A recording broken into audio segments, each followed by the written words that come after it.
Urban Therapy with Sun752, and this is your daily go-getterism number 873 for February 22nd, 2017. Tonight I want to talk to y'all about joining things, joining clubs, joining organizations. Are you with it? Are you down to join? Like a lot of people join clubs and organizations, gangs, whatever, clubs, whatever, because they want to belong. They share a common ideology about things, and they want to be a part of people who are of like minds. It makes sense. It makes a lot of sense when you really think about it. I mean, wouldn't you want to be around people that you have things in common with, things that you are compatible with, people that you're compatible with, thoughts and feelings of the same things, common goals, aspirations, things that you want to do, even if it's just in a recreational realm. You still want to get things together with people who feel the same way that you do. It's the same way as when you start growing up and you choose your social circle to hang around with as friends. So people are always going to get around other people who they feel comfortable with. Now when you start going deeper into the whole I don't know, when you start talking about, when you start joining things, when you feel like you're a part of things, a lot of times it requires membership. Membership has its privileges, as American Express used to say. But it's true to a certain extent. Membership does have its privileges, and there are certain things that members are going to be able to do that people who aren't members aren't going to be able to do.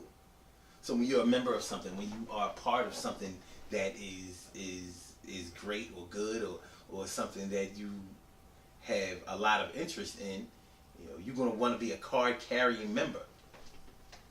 So when we start going deeper into it, for our people, I want y'all to peep this out. For our people, start thinking that when you think about what it means to be a black person in America, an American black man or black woman, black children, whatever. We are a part of something, but a lot of our people who are a part of what we are and who we are don't really believe in what we are and who we are, what we do, and where we're going. We have a lot of different goals. We have a lot of different directions that we've been pulled into, and it's one of the reasons why we remain divided. You know what I'm saying? See, what we're talking about here is we're talking about unity, and unity is that little taboo word that so many of our people know that we need to do and that we need to embrace, but for some reason we always find a reason not to do that. So I was wondering if the reason that we don't embrace unity, the reason that we don't try to unite as much as possible, could it be because we don't have leadership that we believe in? And maybe the reason that we don't have leadership that we believe in is because we don't have a direction that we can all agree on that we're going. Some people believe that the way to our freedom and our salvation is through finances. So maybe we have seen that it seems like society won't give us a fair shake until we show that we can match whoever is leading out here financially, until we show them that we can match them dollar by dollar, dollar for dollar. Now that's going to be a little tough for us, not because we don't make the money, but because our conditioning doesn't tell us to watch over our money. It doesn't tell us to compete. It tells us to get money and to show money, but it doesn't show us to pool our money. It doesn't show us how to pool. Well, it doesn't show us to pool our money and use it in order to build more things and to establish ourselves. It's more like everybody who makes a little bit of money gets a couple of dollars. It's like every man for himself. He or she may give to charities and things like that, but they don't start things and continue things in our favor. And sometimes when people who do start things and start organizations and fuel our money into our empowerment, sometimes things happen to them. Like Bill Cosby. Bill Cosby gave a lot of money to the United Negro College Fund, specific schools because he believed in them. And you kind of see what's happening to him. I saw an interesting video about Bill Cosby, and this was all the way back in the 70s. And he was talking about our plight and why we are looked at the way we are looked at. Bill has been a very positive, influential black man for a long time. You know, this has been, he has definitely had more going on than just Jello pudding, Fat Albert, the Cosby Show, and things like that. The man knows. He knows a lot of things. You know, but even so, like so for the people who believe in that our finances are our way to getting the respect that we deserve out here, they have one obstacle to climb because we don't pool our money historically or culturally, and everybody doesn't think that that's the way for us to make it.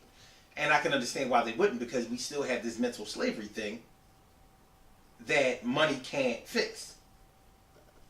Sure, if we were in a better financial standing in this country and in the world, talking about just black Americans right now, yes, it would show the world that we have more resources, more purchasing power. Well, I'm not even sure that purchasing power is what we need, because that's what we do. We buy more. We're more consumers than manufacturers, and we need to become manufacturers. But we have the mental slavery part of us that doesn't tell us that we can trust whoever does the manufacturing for us. So when our designers, like for example in the clothing industry, when our designers make something, we've been known to be a little slow to support that, because it's not the established labels. It's not the Gucci, the Louis, the Polo, you know, whether it's European or even Tommy Hilfiger, you know. So it doesn't have to be European, but Caucasian seems to work for us. Now we have had some designers that have done well over the years, like historically. You know, we've had our Karl Kani's, and we've had our Fubu's and things like that, but they sold out. And but they were a decent example. The thing is, we can't buy our way out of mental slavery. We have to use knowledge. Now, that's the other thing. For those who want to give our knowledge, somehow the money gets mixed in all of that too. So we wind up not giving the knowledge for free, which we should be doing, because that's the only way we're going to be able to get free. Why would you? I mean, we had to be freed from slavery. Why would we have to use each other to pay our way out of mental slavery? It's not what we should have to do. But it seems like some people have an interest in making us do just that. So, our membership in our community, you know, in order, like, we may not even have a name for ourselves to give our members. You know, we've gone through colored, we've gone through Negro to colored to black to Afro-American to African-American and still black. You know, now many of us are saying that we shouldn't call ourselves black because, you know, we're really indigenous Americans, or we're copper tone or melanated people. So you see how we have a lot of challenges when it comes to our membership. And when we're dealing with all of this micromanaging at the lowest level, at the entry level, who do we trust to get us where we want to be? Will it be somebody doing it doing it by money? Will it be religious or spiritual? Will it be cultural? You know, integrating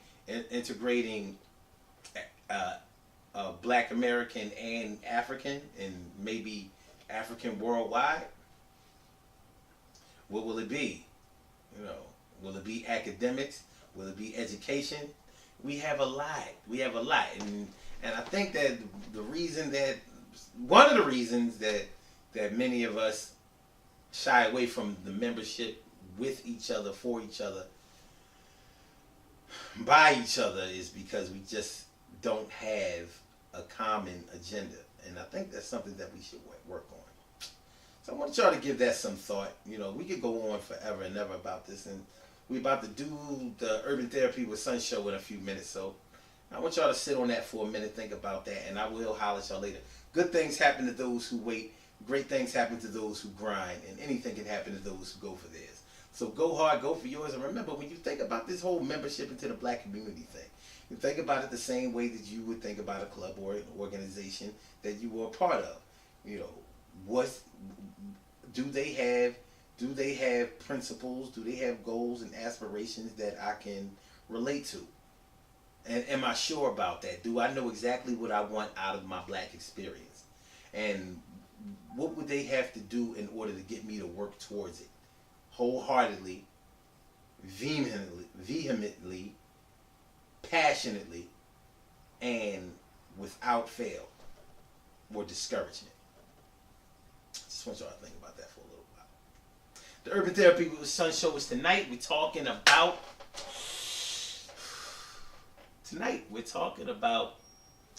being tired of the struggle. I don't even have enough time to tell y'all about it right now. We're about to get into this thing. But being tired of the struggle. So listen to the archive, though, because it's going to be a blazing show tonight. But think about it. Tired of the struggle. So anything that you're going through in life, you know, it's part of the struggle. And whether you're struggling with your own sense of identity, you're struggling financially, you're struggling culturally, you're struggling socially, you're struggling familiar-wise, you're struggling in community, you know, you're struggling health-wise. There are a lot of struggles out here. And you may be a little sick of it. So the Urban Therapy with Sun show tonight, February 22nd, 8:30 p.m. Eastern Standard Time. Call in number 319-527-6199 or log on blogtalkradio.com/Sun752.